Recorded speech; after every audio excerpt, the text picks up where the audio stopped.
Bismillahirrahmanirrahim. Assalamualaikum warahmatullahi wabarakatuh. Alhamdulillah rabbil alamin. Wa bihi nasta'inu ala umuri dunya waddin. Wa sallallahu ala nabiyyina Muhammadin wa ala alihi wa sahbihi ajma'in. Amma ba'd. Kita panjatkan puja dan puji syukur kehadirat Allah Tabaraka wa Ta'ala. Pada kesempatan malam yang berbahagia kali ini, kita kembali diberi kekuatan, kesehatan, hidayah serta taufik dari Allah Jalla wa Ala, sehingga kita bisa kembali menghadiri pengajian rutin tafsir kita ini di Masjid Agung Darussalam Purbalingga. Kita berharap semoga Allah Tabaraka wa Ta'ala berkenan untuk melimpahkan kepada kita semuanya ilmu yang bermanfaat, sehingga bisa kita amalkan sebagai bekal untuk menghadap kepada Allah Jalla wa Ala. Amin ya rabbal alamin.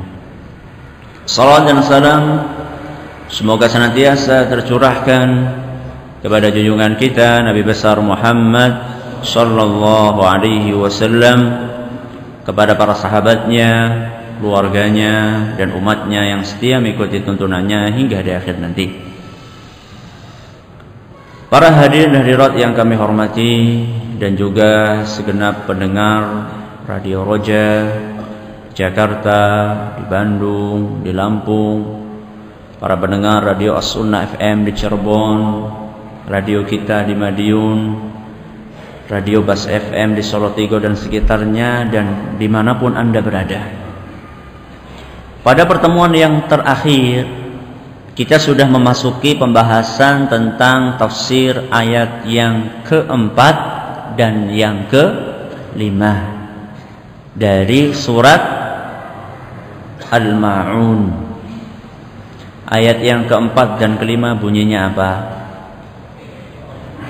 Fawailul lil musallin, celakalah orang yang salat, alladzina hum an salatihim sahun, yaitu orang-orang yang lalai dari salatnya.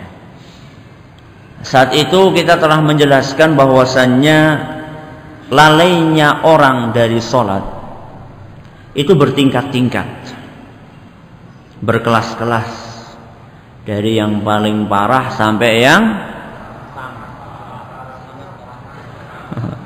dari yang paling parah sampai yang parah, ya. Dan kita sudah bawakan pada pertemuan yang telah lalu 3 contoh dari bentuk kelalaian dari sholat. Yang pertama, meninggalkan sholat sama sekali, tidak sholat. Ini yang pertama. Kemudian yang kedua, kadang sholat, kadang tidak. Sholatnya Senin, Kamis. Kemudian yang ketiga, contoh lalai dari sholat, sholat 5 waktu, tapi tidak tepat waktu. Suka mengundur-undur waktu sholat. Ketika baru akan habis, dia cepat-cepat sholat. Ini termasuk kategori orang-orang yang lalai dalam sholatnya. Yang keempat, yang ini akan kita bahas insyaallah pada pertemuan kali ini. Masih ada yang ingat? Tapi bagus. Yang keempat, di antara bentuk kelalaian dalam sholat atau dari sholat adalah orang-orang yang sholat tepat waktu. Pas sudah, waktunya pas.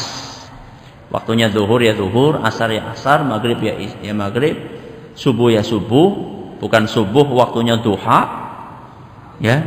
Jadi ini sholat subha, subuh plus duha. Tidak, ya. Subuh tepat pada waktunya. Tapi mereka ini tidak memenuhi rukun, syarat dan wajibnya salat. Salat tepat waktu tapi tidak memenuhi syarat sahnya salat, tidak memenuhi rukunnya salat, dan juga tidak memenuhi wajibnya salat. Perlu diketahui bahwa ibadah salat di dalam agama kita itu sudah diatur teknisnya. Tata caranya sudah diatur. Kalau orang pengen sempurna dalam sholatnya, maka dia harus manut, harus nurut dengan tata cara itu. Kalau dia nurut, sholatnya akan sempurna. Kalau tidak, ya tidak sempurna sholatnya. Sholat itu ada syaratnya supaya sholatnya sah. Kemudian ada rukunnya.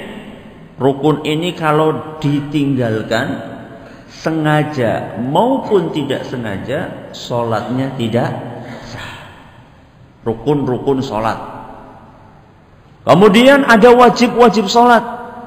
Wajib-wajib sholat ini kalau ditinggalkan tidak sengaja, sholatnya tetap sah. Bisa diganti dengan sujud sahwi. Adapun sunnah-sunnah sholat ini ringan, ditinggalkan sholatnya tetap sah, walaupun tidak sesempurna orang yang mengerjakan sunnah-sunnah sholat.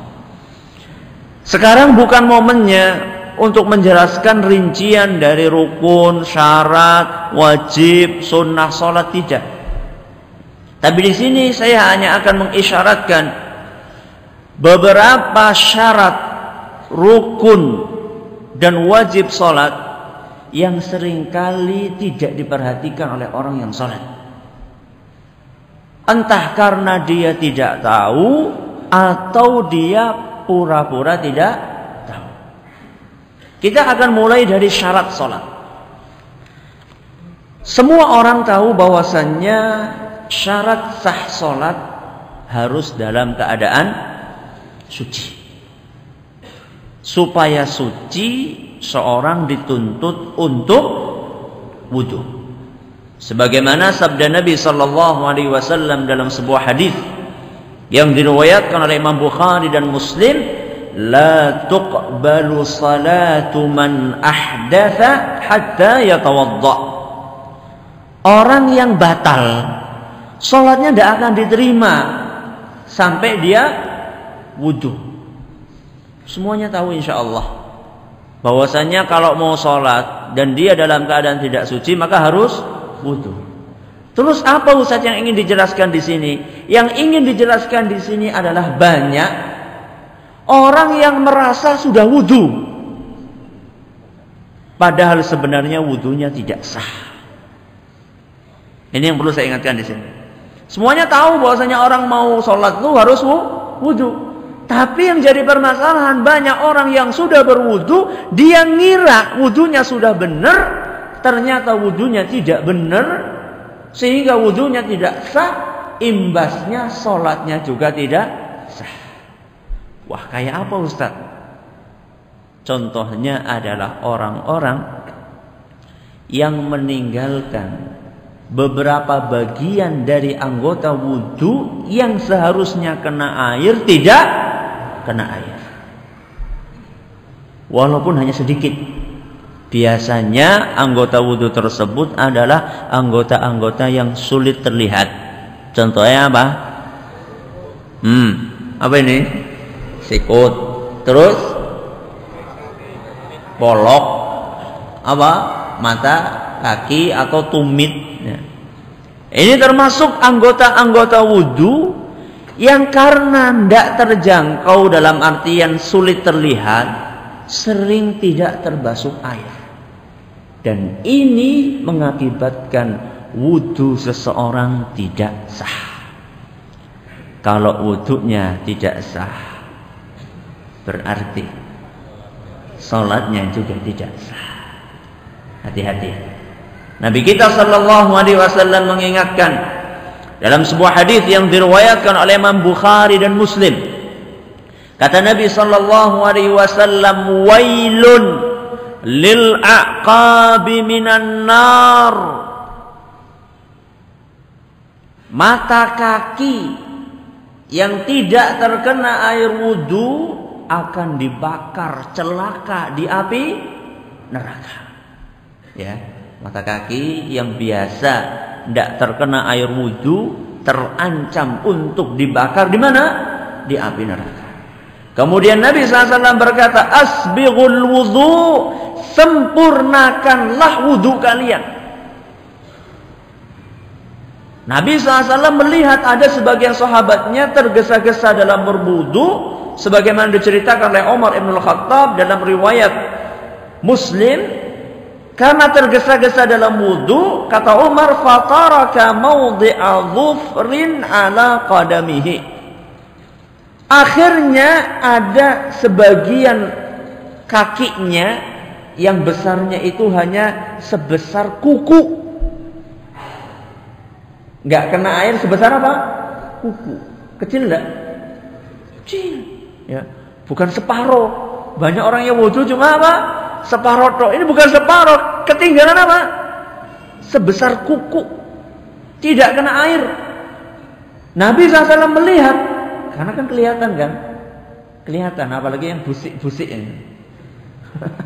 Kalau antara yang basah dengan yang tidak basah kelihatan kan? Kelihatan sekali. Maka Nabi SAW begitu melihat ada di antara sahabatnya yang bagian wudhunya, anggota wudhunya belum basah, walaupun hanya sebesar kuku. Nabi SAW berkata, irji, balik kamu, balik. Suruh balik kemana? Ke padasan lagi. Suruh balik ke tempat wudhu lagi. Irji fa ahsin wudhu'aka. Kembali kamu, kembali. Sempurnakan wudhu kamu. Makanya kata Imam An-Nawawi rahimahullah, ketika beliau membawakan hadis ini, kata beliau, anna man taraka juz'an yasiran mimma yajibu tathiruhu, barang siapa yang meninggalkan bagian walaupun kecil dari anggota wudu yang wajib untuk dibasahi, la tasihhu taharatuhu, tidak sah wudunya. Wa hadza muttafaqun alaihi, dan ini berdasarkan kesepakatan para ulama. Jadi kata Imam Nawawi, ulama sepakat kalau ada bagian kecil saja kok tidak basah, maka sucinya, wudunya tidak sah, sehingga berimbas kepada apanya? Salatnya juga tidak sah. Maka hati-hati ya.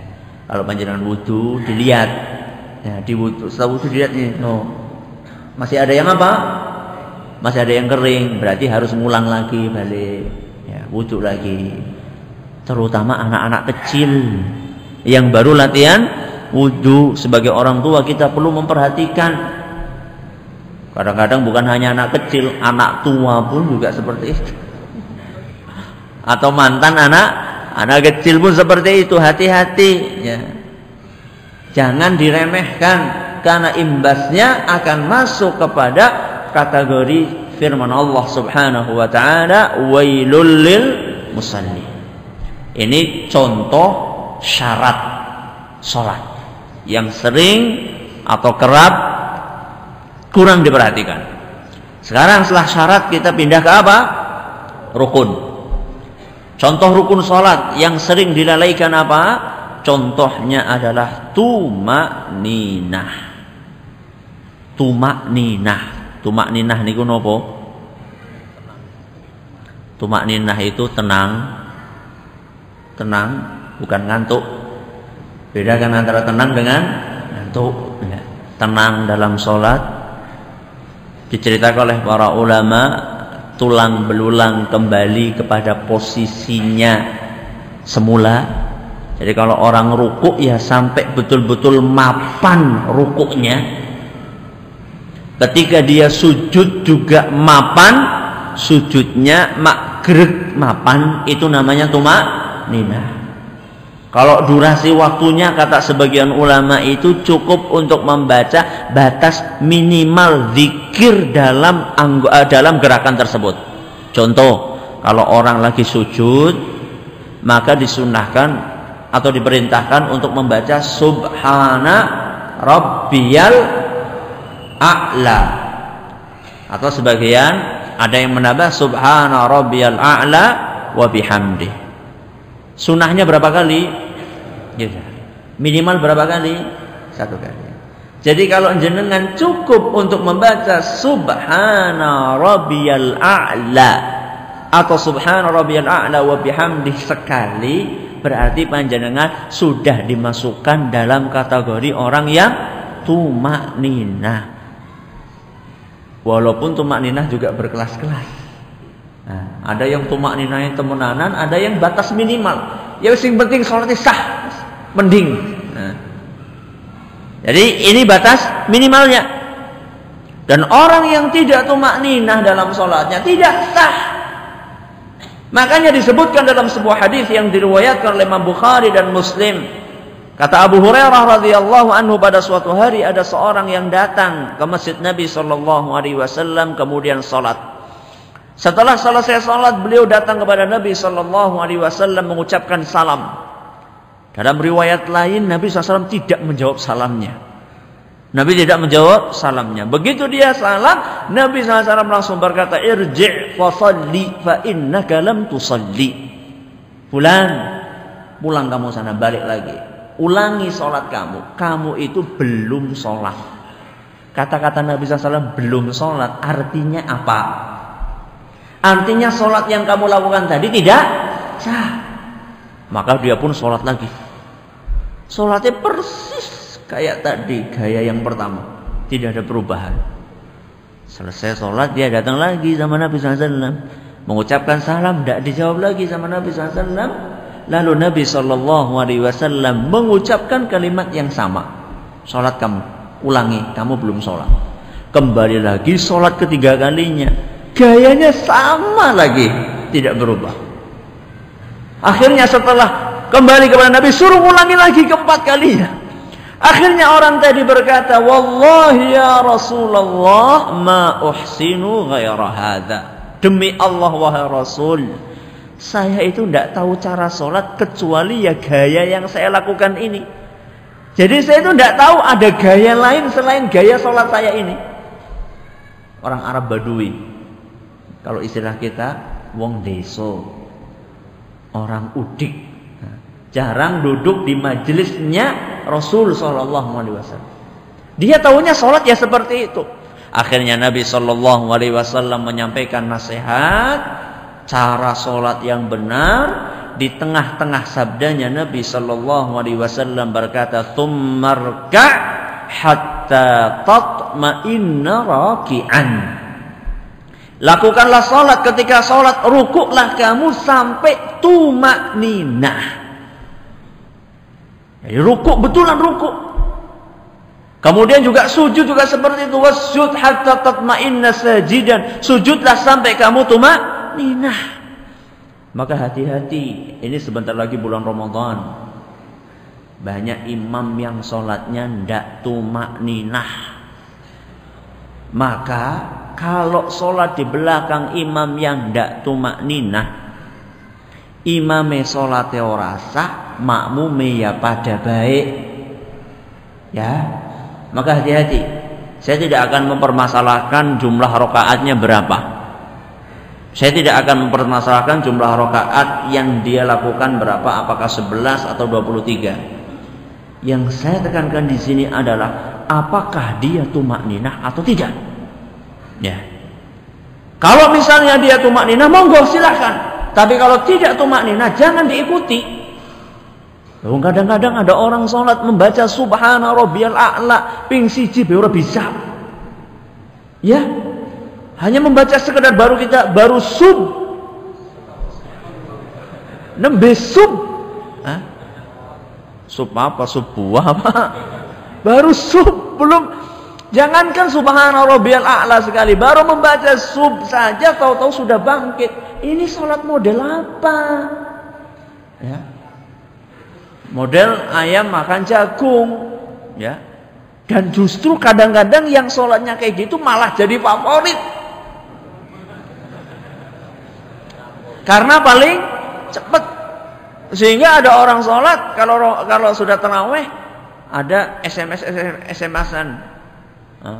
Dia sholat yang paling cepat. Dicari itu, diburu itu sholatnya di sana. Kalau sholatnya lama dikit, cuma beda sedikit 5 menit, wah ini kelamaan ini. Pindah cari yang cepat. Masya Allah. Maneman sayang sholatnya, tidak sah sholatnya. Ya, ini contoh rukun. Contoh apa? Rukun. Jadi kalau orang yang sholat dan tidak tumakninah dalam sholatnya, walaupun dia sholatnya 5 waktu dan tepat pada waktunya, dia masuk dalam kategori fawailul lil musallin. Celakalah orang yang sholat. Sudah syarat rukun, apa sekarang? Wajib. Wajib sholat banyak. Saya akan menyebutkan 2 contoh dari wajib sholat yang sering kita lalaikan, termasuk yang ngomong. Masih sangat jauh dari potret kesempurnaan. Yang pertama, contoh wajib sholat adalah khusyuk. Apa? Khusyuk. Para ulama berbeda pendapat. Apakah khusyuk ini wajib atau sunnah? Masing-masing punya argumen. Syekhul Islam rahimahullahu ta'ala memilih pendapat yang mengatakan khusyuk ini wajib. Karena dalil yang dijadikan sebagai argumen untuk pendapat ini itu banyak. Maka berdasarkan ini, kalau ada orang yang sholat tapi sholatnya tidak khusyuk, maka dia berdosa. Dia berdosa karena ketidakkhusyuannya. Cuman sholatnya tetap dianggap sah dan tidak wajib untuk ngulangi. Ya, kalau kayak tadi rukun ditinggalkan harus ngulangi. Kalau ini wajib menurut sebagian ulama, dan ini pendapat yang cukup kuat. Maka kalau ada orang yang sholatnya tidak khusyuk, berdasarkan pendapat ini dia masuk dalam kategori fawailul lil musalli. Nabi kita sallallahu alaihi wasallam memotivasi umatnya untuk khusyuk dalam sholat. Antara lain dalam sebuah hadis yang diriwayatkan oleh Imam Abu Dawud dan dinilai kuat oleh Imam Ibn Abdul Barr dan juga oleh Syekh Al-Albani. Kata Nabi sallallahu alaihi wasallam, khamsu salawatin iftaratahunna Allah Ta'ala. Ada 5 salat yang diwajibkan oleh Allah. Man ahsana wudu'ahunna, barang siapa yang menyempurnakan wudunya. Ya, sama kan, nyambung sama yang tadi. Wudunya harus sama, sempurna. Wa shallahunna liwaqtihinna, dan salat tepat pada waktunya. Ini sudah kita bahas pada pertemuan yang telah lalu. Wa atamma ruku'ahunna wa khusyu'ahunna, dia menyempurnakan rukuknya. Berarti ini apa tadi? Tumakninah. Wa khusyu'ahunna, dan menyempurnakan khusyuknya. Ya. Jadi salat itu bukan sekedar salat. Salat itu ada etikanya, ada aturannya, ada teknisnya. Ini salah satunya disebutkan dalam sabda Nabi SAW. Barang siapa yang sholat, 1, menyempurnakan apa tadi? Wudunya. 2, tepat pada waktunya. 3, menyempurnakan rukuknya alias tumakninah. Yang keempat, menyempurnakan khusyuknya. Barang siapa yang sholat dan memenuhi kriteria ini, kata Nabi sallallahu alaihi wasallam, kana lahu 'ala Allahi 'ahdun an yaghfira lah. Allah berjanji untuk mengampuninya. Orang yang sholat dengan ketentuan tadi, Allah janji akan mengampuni orang tersebut. Yang enggak, Ustaz? Yang enggak bagaimana? Yang enggak, ya Allah enggak janji. Sebagaimana sabda Nabi SAW, wa man lam yaf'al, barang siapa yang tidak memenuhi kriteria tersebut, entah itu semuanya atau salah satu di antara 4 itu, falaisa 'alallahi ahdun. Allah tidak janji untuk mengampuni orang tersebut. Waduh, susah ini. Nasibnya apa? Nasibnya tidak jelas, gantung nasibnya. Insya'a ghafara lahu wa insya'a 'adzabah. Kalau Allah berkehendak Allah akan mengampuni, kalau Allah berkehendak Allah tidak akan mengampuni, terserah Allah. Nah, dengan ini pengen yang nasibnya jelas, yang nasibnya genah atau yang enggak? Pengennya yang apa? Yang genah. Ayo pada khusyuk. Ya. Ayo kita berusaha untuk khusyuk dalam sholat kita. Kita berusaha melatih diri kita untuk khusyuk dalam sholat, walaupun sulit. Salah satu caranya supaya kita bisa khusyuk adalah kita melihat potret kekhusyuan para ulama kita terdahulu, dari kalangan para sahabat Nabi SAW, dari kalangan para tabi'in, dan juga dari kalangan ulama salaf. Di antaranya kisahnya Abdullah ibn Zubair radhiyallahu anhuma, salah seorang sahabat Nabi SAW. Dikisahkan beliau itu kalau sudah sholat, beliau itu tidak tahu apa yang terjadi di sekelilingnya. Kalau sudah sholat, beliau tidak tahu apa yang terjadi di sekelilingnya. Sampai diceritakan suatu saat ketika beliau sedang sholat, sedang sujud, kota Mekah diserang pakai manjanik. Manjanik itu kalau sekarang ya kayak ketapel tapi gede, ketapel raksasa. Apa ya? Tank apa ya? Yang luarkan itu tank ya namanya. Apa? Meriam, betul, meriam. Nah, bukan Mariam. Meriam. Meriam. Nah, kalau dulu enggak ada meriam. Dulu itu pakai ketapel besar gitu, semacam ya bola besi atau apa, dan dibakar. Nah, dibakar. Selain dia menghancurkan, juga membakar. Diceritakan bahwasanya Abdullah ibn Zubair lagi sujud, lagi sholat. Manjanik tadi itu jatuh di samping dia. Di samping dia, persis. Dan bajunya sebagian kebakar. Tapi Abdullah ibn Zubair tidak bergeming sedikit pun. Seakan-akan kayak tidak ada apa-apa. Kalau kita, jangankan meriam, laler saja sudah apa? Sudah bikin sholat kita buyar. Inilah contoh. Dari sini kita jadi tahu kadar kita itu seberapa. Ya. Jadi jangan sampai kita tuh merasa nyongwis, masya Allah. Saya itu sudah masya Allah, sudah sholat 5 waktu, sudah tepat waktu. Kalau pekerjaan saya tinggalkan, bagus, alhamdulillah. Tapi belum cukup. Nah, kita masih bisa meningkatkan kualitas kita. Orang Inggris mengatakan even the best can be improved. Kualitas yang baik itu masih bisa diimprove, masih bisa ditingkatkan. Ya kita alhamdulillah sudah sholat 5 waktu, ya selangkah lebih maju daripada yang lainnya lah. Nah, yang lainnya sholatnya masih terlambat, kita sudah selangkah lebih maju, sholatnya tepat waktu. Tapi jangan cukup sampai di situ dong. Kita berusaha untuk bagaimana supaya sholat kita lebih berkualitas lagi. Inilah materi kajian yang akan kita bahas nanti insya Allah pada hari Ahad. Menjadi muslim yang berkualitas. Ya. Kita perlu meningkatkan kualitas diri kita, antara lain dalam ibadah kita. Contoh yang lain itu dari kalangan sahabat Nabi SAW Abdullah ibn Zubair. Contoh yang lain dari kalangan tabi'in. Dari kalangan tabi'in yang bernama Urwah ibn Zubair. Dari kalangan tabi'in. Diceritakan bahwasanya Urwah ibn Zubair suatu ketika dia bepergian, perjalanan jauh. Di tengah jalan kakinya sakit, tapi dia tidak pedulikan, terus saja berjalan. Ternyata sakit itu merembet,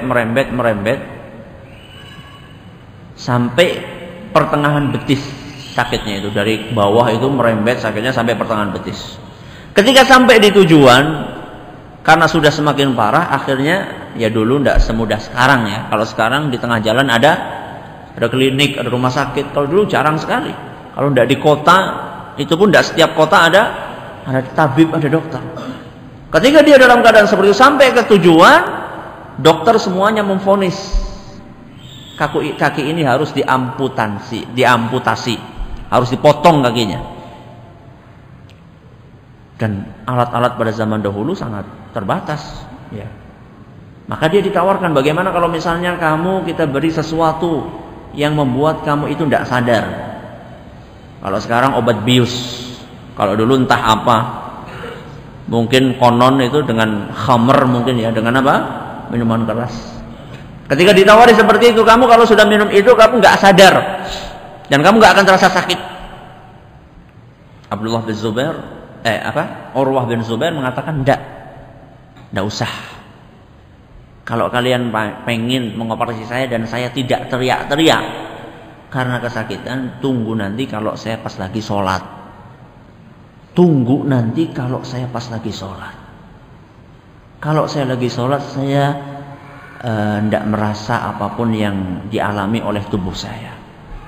Akhirnya betul, dokter sudah siap semuanya. Urwah ibn Zubair dia masuk dalam sholatnya. Ketika dia sholat, dia sudah tenggelam dalam sholatnya, dalam kekhusyuannya, bermunajat dengan Allah Subhanahu wa Ta'ala.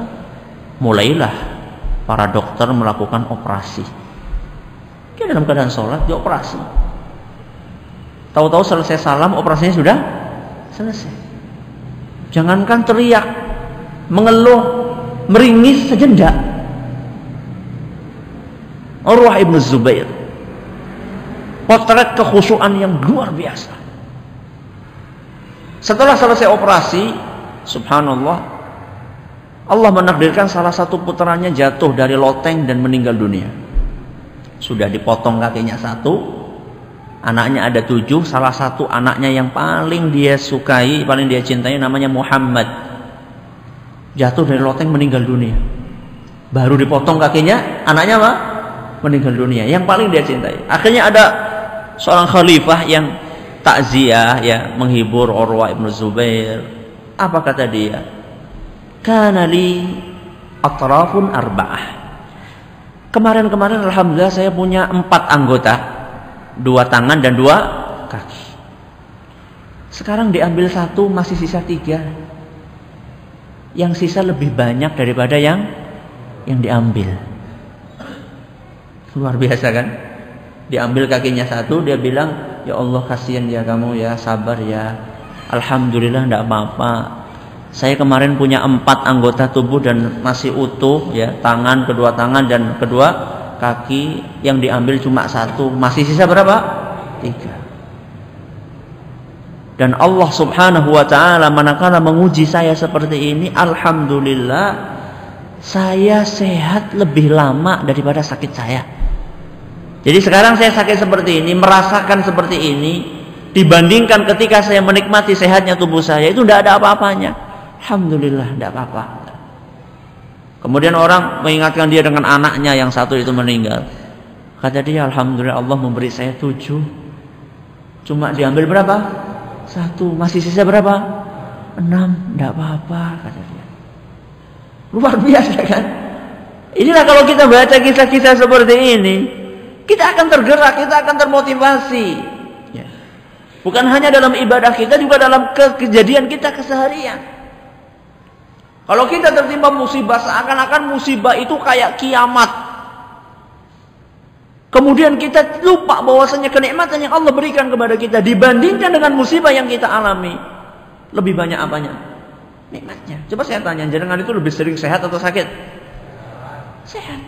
Iya kan? Kita lebih sering sehat dibandingkan sakit. Manakala kita diuji oleh Allah Subhanahu wa Ta'ala dengan sakit, kita berusaha untuk bersabar dan membandingkan antara nikmat yang Allah berikan dengan cobaan yang Allah berikan kepada kita. Ini contoh wajib sholat. Apa contoh tadi? Khusyuk. Contoh yang lain, wajib sholat yang sering ditinggalkan pula, berjamaah. Menunaikan sholat dengan berjamaah, terutama bagi kaum pria. Memang para ulama berbeda pendapat. Sebenarnya hukum sholat berjamaah itu apa? Para ulama menjadi 4 pendapat. Pendapat yang pertama mengatakan sholat jamaah itu hukumnya sunnah muakkadah. Bukan sekedar sunnah. Sunnah muakkadah itu sunnah yang apa? Yang ditekankan. Yang kedua, pendapat kedua mengatakan sholat jamaah itu hukumnya fardu kifayah. Kalau ada sebagian yang melakukan berarti yang lainnya sudah gugur. Pendapat ketiga mengatakan fardu ain. Fardu ain. Semuanya wajib.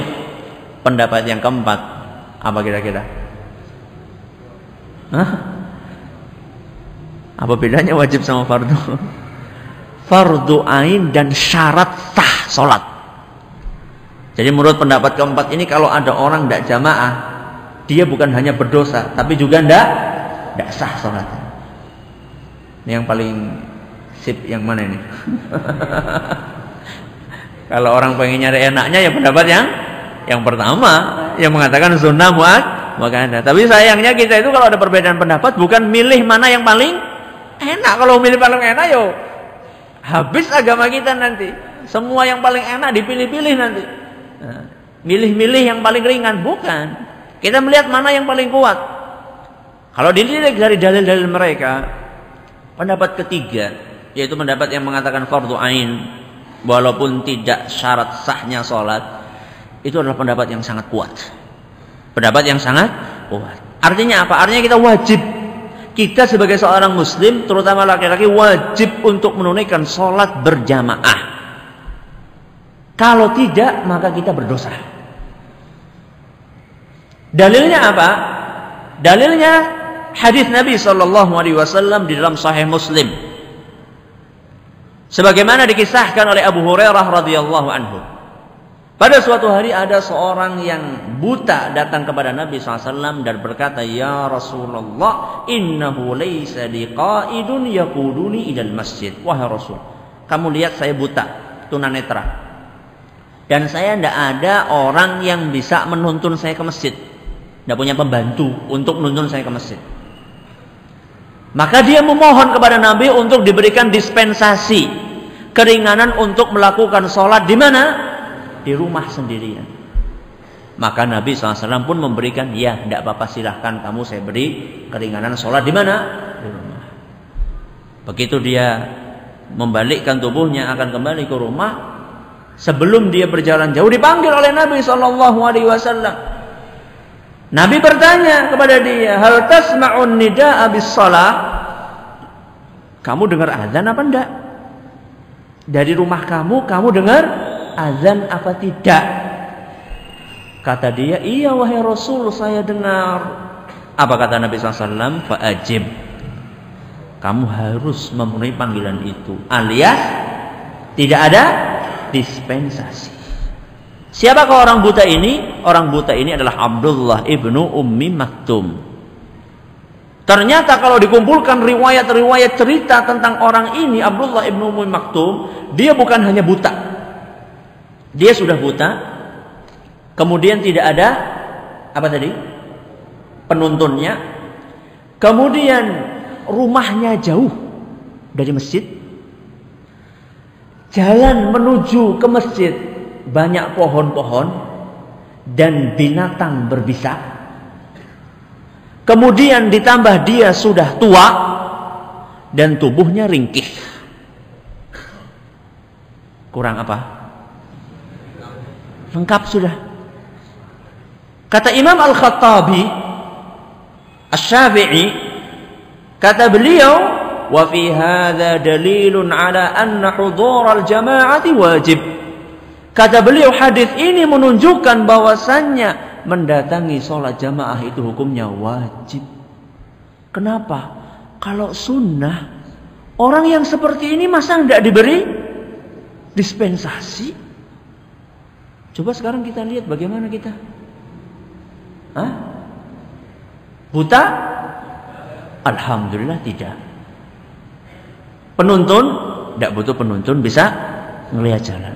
Rumahnya masjid? Rumahnya jauh dari masjid? Tanggane masjid. Bukan hanya jauh, tanggane sampai 5 langkah sampai ke masjid. Bahkan ada yang cuma 1 langkah melompat gudul masjid. Sakit? Anda sehat? Waras? waras, ya, ndak gila ndak. Kemudian tua belum, masih muda. Tubuhnya ringkih hendak, atlet binaraga malah atau atlet angkat besi. Terus bagaimana orang seperti ini kok sholatnya di rumah? Orang yang seperti ini tidak diragukan lagi. Berdasarkan pendapat ini, maka dia masuk dalam kategori fawailun lil musalli. Celakalah orang yang salat. Alladzina hum an salatihim sahun. Yang lalai dalam salatnya. Wah, kita pakai pendapat ulama yang mengatakan sunnah Ustaz. Ya wes, tidak apa-apa. Kalau jenengan tetap ngotot sholat jamaah itu hukumnya sunnah, ya monggo. Tapi coba saya tanya, sunnah itu artinya siapa? Apakah sunnah itu artinya berlomba-lomba untuk ditinggalkan? Ya. Apakah itu artinya sunnah? Ataukah artinya sunnah berlomba-lomba untuk dilaksanakan? Ya. Apa artinya sunnah coba? Sekarang orang menafsirkan sunnah hikih. Justru sebaliknya, kalau sunnah, mari kita berlomba-lomba untuk menjalankan. Kalau Anda memang betul-betul konsekuen mengikuti pendapat ulama yang mengatakan sholat jamaah hukumnya sunnah, mari kita lihat biografi para ulama tersebut. Imam Syafi'i atau para ulama dalam madhab Syafi'i. Ya. Mari kita lihat bagaimana biografi mereka. Apakah mereka seperti jenengan? Bermalas-malasan untuk sholat berjamaah, ataukah mereka adalah orang yang berada di garda terdepan untuk melakukan sholat berjamaah? Ya, ini sekedar beberapa contoh untuk menggambarkan kepada kita bahwasanya ternyata ayat yang sering kita baca, banyak di antara kita yang mungkin masih masuk dalam kategori fawailul lil musallin. Maka mari kita perbaiki sedikit demi sedikit perilaku kita sehingga kita bisa terhindarkan dari ancaman yang disebutkan dalam ayat tadi. Terima kasih atas perhatiannya. Mohon maaf atas segala kekurangannya. Subhanakallahumma wa bihamdika asyhadu an la ilaha illa anta astaghfiruka wa atubu ilaik. Assalamualaikum warahmatullahi wabarakatuh.